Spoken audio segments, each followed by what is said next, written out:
Chapter 1. The Silence of Meaning. Have you ever stared at the ceiling at 3 a.m. and wondered, what's the point? Not just of the pain you're in, but of everything. The whole routine, the chasing, the pretending. You're not alone, and you're not broken. This moment, this quiet collapse, is exactly where Kierkegaard begins. He was no stranger to the absurd, to that haunting sense that the world refuses to make sense, no matter how hard you try to organize it. In the 1800s, Søren Kierkegaard walked through Copenhagen with a soul full of questions. Questions no one around him seemed willing to ask out loud. Why do we live lives that don't feel like ours? Why do we bury our despair in distractions? And why, even when everything looks fine on the outside, does something inside still ache? He called it the sickness unto death, not of the body, but of the self. Today, we call it depression, emptiness, an existential crisis. Kierkegaard didn't believe despair meant you were failing. He believed it meant you were waking up to the truth that the life you're living might not be the one that aligns with your inner self, your real self, and that realization is painful. But it's also powerful. Because when you see the absurdity, the mismatch between the life you're told to want and the life your soul quietly longs for, something inside starts to stir. And that stirring is the beginning of becoming. Kierkegaard's work wasn't easy. He wrote in layers, under pseudonyms, with metaphors inside riddles, inside parables. But the message is clear, if you listen closely. The greatest hazard of all, losing oneself, can occur so quietly that it is almost like not losing anything at all. Most people don't realize they're lost. They just feel off, disconnected, restless, trapped between the roles they play and the person they know, deep down, they could become. This disconnect is what Kierkegaard called despair. And here's what made him different. He didn't say, run from despair. He said, listen to it. Despair, to Kierkegaard, wasn't the end. It was a signal. The question was, would you drown in it? Or would you learn to decode it? Because beneath the surface of despair is an invitation. To stop living on autopilot. To face yourself. To finally ask, who am I? Really? When no one's watching. And that is where the real work begins. Chapter 2. The despair of not being yourself. Most people think despair is loud, like crying in the shower or breaking down in a crowd. But Kierkegaard believed something more disturbing. The worst kind of despair is silent, invisible. It's waking up each day, playing a role, and slowly forgetting you ever had a real self to return to. He called it the despair of not being oneself. It's the despair of fitting in, perfectly, of building a life that gets applause but never peace, of doing everything right, while feeling something deep inside is wrong. For Kierkegaard, the most dangerous person is not the one who is obviously in pain. It's the one who no longer feels anything at all. The one who has silenced the inner voice, who has mistaken the mask for the man. He writes, the greatest hazard of all, losing one's self, can occur so quietly that it is almost like losing nothing at all.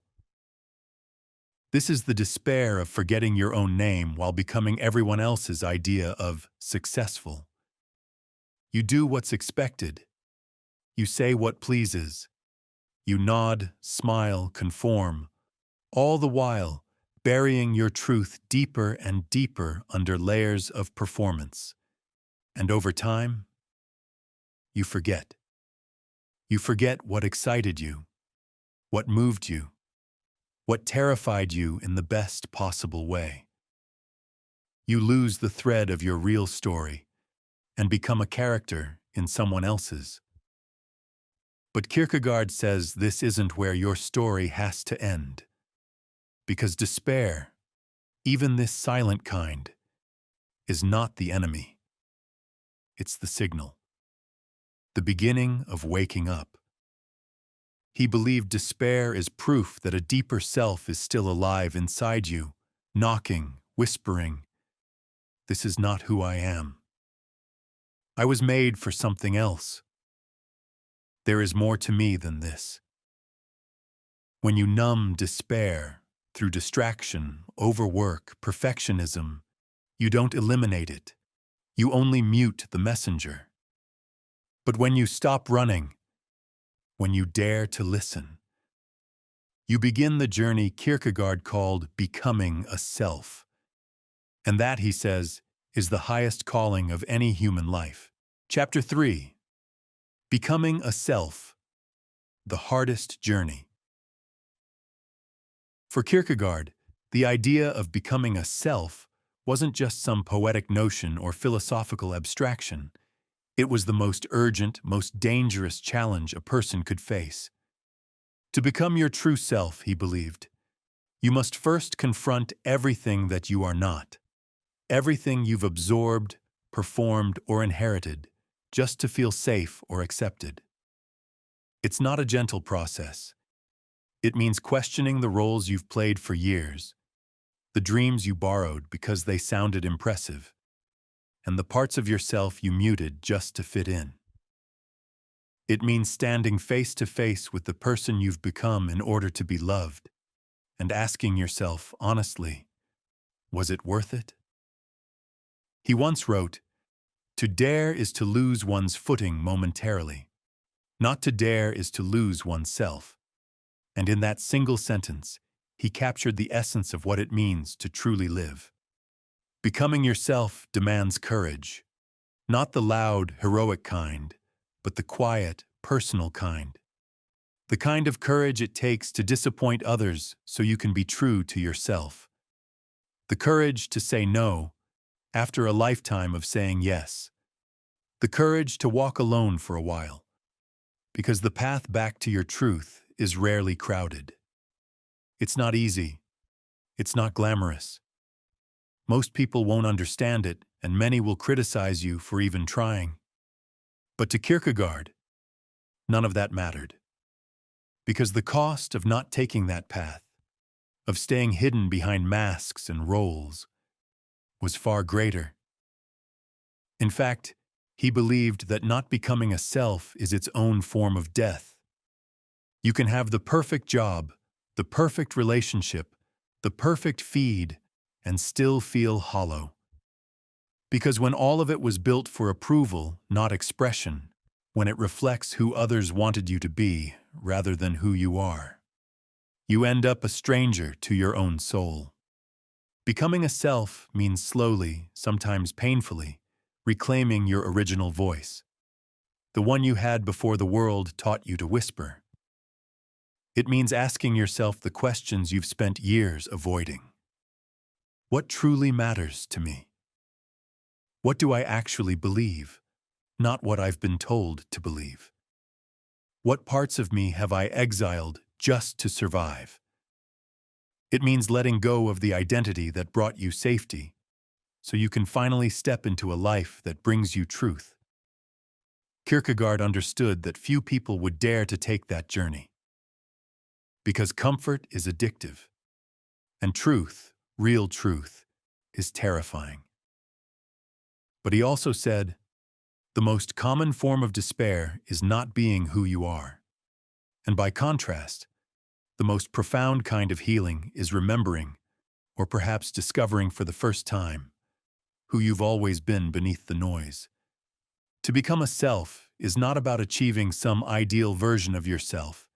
It's about returning, not to a childhood home or to some nostalgic past, but to the quiet, steady voice inside you, the one that never stopped calling your name, the one that has always known the way home. Chapter 4. The Leap of Faith. Walking without answers. Kierkegaard believed that there comes a moment in every person's life, quiet, invisible from the outside, when logic and planning can no longer carry you forward. A moment where the path ahead disappears into fog, where there are no guarantees, no proof, no certainty, only a whisper. And it's in this moment, he said, that your transformation truly begins, if you're willing to take what he called the leap of faith. Not a leap into religion necessarily, though that's where he often framed it, but a leap into life itself, a surrender, a decision to move forward even when your mind begs for more clarity, more evidence, more time. You see, Kierkegaard didn't believe that life's deepest truths could be grasped by intellect alone. Some truths, he said, must be lived into, through risk, through vulnerability, through presence. You don't understand love by analyzing it.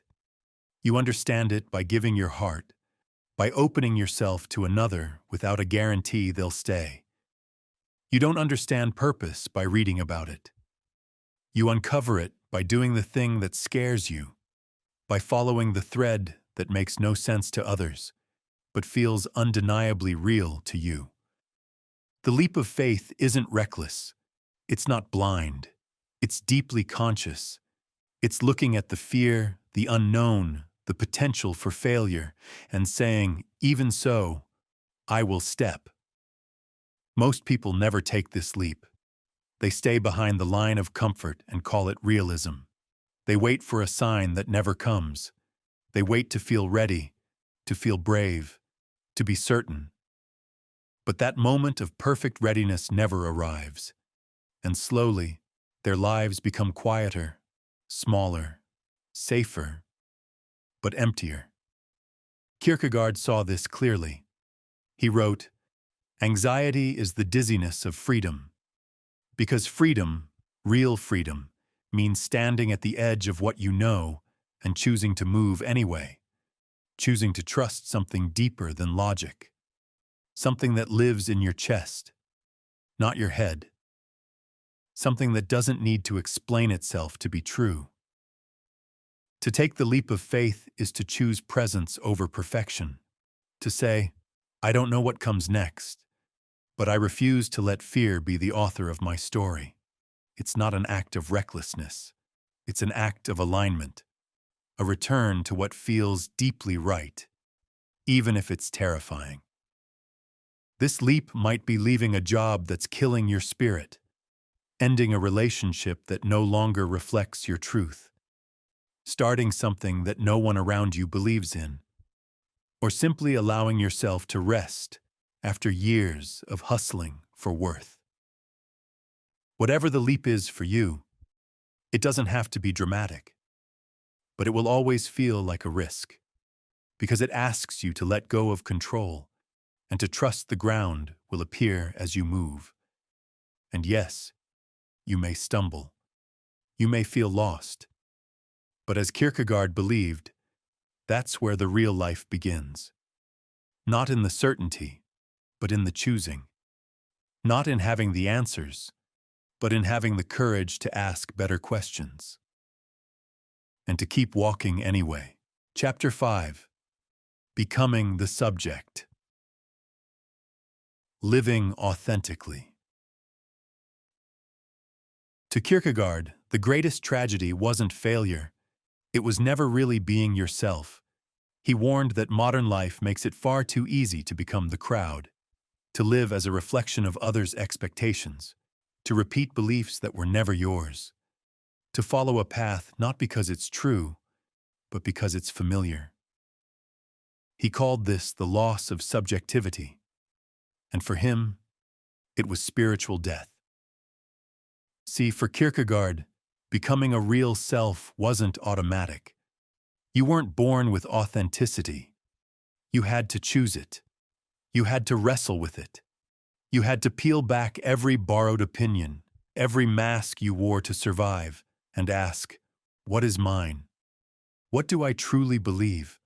Who am I when no one is watching? He described this as the journey from object to subject, from a passive participant in life to an active, conscious being. And the path to get there? It's not easy. It means disappointing people.